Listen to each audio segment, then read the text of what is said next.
Hello दोस्त, RRC group D 2023 में candidature cancel का तीसरा या चौथा आरसी आ चुका है। सेकंड डीबी कब तक होगा और वैकेंट सीट कितना है, जबलपुर की बात कर रहे हैं WCR के लिए। कम्युनिटी वाइज अब डिटेल हम बात करेंगे तो यहाँ पे आपको दिखेगा कि अभी भी सीटें कुछ खाली है जिसको भरा नहीं गया है और सेकंड डीबी भी नहीं दिया गया है। हालांकि ये जल्दी दे देना चाहिए था रेलवे को, लेकिन हमेशा की तरह पहले वाले कैंडिडेट को भर्ती में ही टाइम लगाते हैं तो सेकंड का धीरे धीरे टाइम डिले होता रहता है। अब यहाँ पे देखिएगा तो यहाँ पे आपको वेबसाइट पे आना पड़ेगा। वेबसाइट पे तो आपको दिखेगा अभी का डिटेल, तो यहाँ पे डिटेल आ जाए 11/8 का जो कैंडिडेटों ने डेट होंगे, तो यहाँ पे आपको अपडेट होगा। तो जो यहाँ से नोटिस डाउनलोड करेंगे, नोटिस आपको इस टर्म में दिखेगा। नोटिस में 153 कैंडिडेट का नाम है जिनको दोबारा चांस भी दे गया तो डॉक्यूमेंट वेरिफिकेशन में नहीं आए तो उनकी कैंडिडेचर कैंसिल की गई है। इसमें आपको उनका serial number, registration number, roll number, name और टोकन नंबर दिया हुआ है। हालांकि ये कैंडिडेट छोड़ने वाले कोई शौक से नहीं छोड़ते हैं, इनका सिलेक्शन कहीं अच्छे पोस्ट में होगा या इनको थोड़ा सा और जो एलईडी जॉब चाहिए। तो 90% इसमें जो कैंडिडेट होंगे वो ग्रुप सी में कहीं ना कहीं ऑलरेडी लगे होंगे या और चीज़ें होगी। उनका है लिस्ट, तो ये पूरा लिस्ट देखेंगे तो पूरा लिस्ट 153 का लिस्ट आ जाएगा और 153 के लिस्ट के बाद हम इसको PDF के रूप में देखेंगे। 153 के बाद PDF में हम देखेंगे तो हम पूरा डिटेल की बात कर लेंगे कि इसमें क्या समरी है। तो समरी के रूप में हमें यहाँ पे नीचे के रूप में अभी मैं 11/8 का डिटेल ला देता हूँ आपके लिए। तो 11/8 का ये अपडेट है जिसमें टोटल 22 कैंडिडेट UR से, 22 कैंडिडेट AC से, 18 कैंडिडेट ST से, 77 कैंडिडेट OBC से और 14 कैंडिडेट आपके EWS के हैं। टोटल 153 है।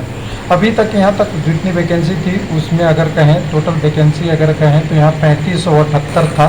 3578 के अगेंस्ट 753 कम लोगों को अभी सीट खाली है, लेकिन ये सेकंड डीबी के और जितनी वैकेंसी थी उसके हिसाब से था। लेकिन जितने सेकंड डीबी में लोगों को कॉल किया था और थर्ड पैनल तक जारी हुआ था उससे हिसाब से 271 था, ये 671, यानी 671 और 753 के बीच में अगर कहीं 700 के सीट बैठती है उसमें से 153 का लिस्ट आ गया है और ये 153 सेकंड डीबी में होगा। अब कुछ लोग कहेंगे कटअप कितना कम होगा, तो देखिए कम्युनिटी वाइज डिटेल अगर जिस तरह से सब आरआरसी अलग अलग कर रहे हैं और सभी कम्युनिटी के अगर लिया तो कम से कम तो 2.3, 2.2, 0.2 करें, 2 नहीं 0.23 ऐसा तो कटअप कम होगा ही। लेकिन UR में देखिए हमेशा कटअप ज़्यादा कम होता है क्योंकि इसमें ज़्यादा नंबर वाले कैंडिडेट हैं। लेकिन UR में भी दो तरीके का रिजल्ट बन रहा है, एक कम्युनिटी शिफ्टिंग के साथ और एक बिना कम्युनिटी शिफ्टिंग का। अगर कम्युनिटी शिफ्टिंग के साथ हुआ तो UR का कटअप सबसे ज़्यादा कम होगा, लेकिन इतना ज़्यादा नहीं कम होगा कि जैसा कि कई जगहों पे और हुआ है। लेकिन अगर कम्युनिटी शिफ्टिंग के साथ हुआ, कम्युनिटी शिफ्टिंग के साथ नहीं हुआ तो UR का कटअप बहुत ज़्यादा होगा। सभी कम्युनिटी के जी मिला के जितना कटअप कम होगा उससे ज़्यादा होगा। अब देखिए UR में कितने कैंडिडेट जबलपुर में बचे हुए हैं PT क्वालिफाई के बाद, वो अगर देखिएगा 1 मिनट में एक बार लमसम डाटा बताऊँगा, एग्जैक्ट नहीं। ये कम्युनिटी वाई PT का जो है 540 लोग थे कम्युनिटी वाई में। DB में 374 थे UR से।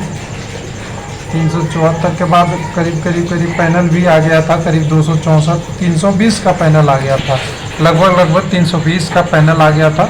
तो 320 में पैनल आ गया, उसके बाद भी अभी भी यहाँ पे UR में कैंडिडेट ठीक ठाक बचे हैं, यानी 100-150 के आसपास अभी भी कैंडिडेट PT क्वालिफाई हैं।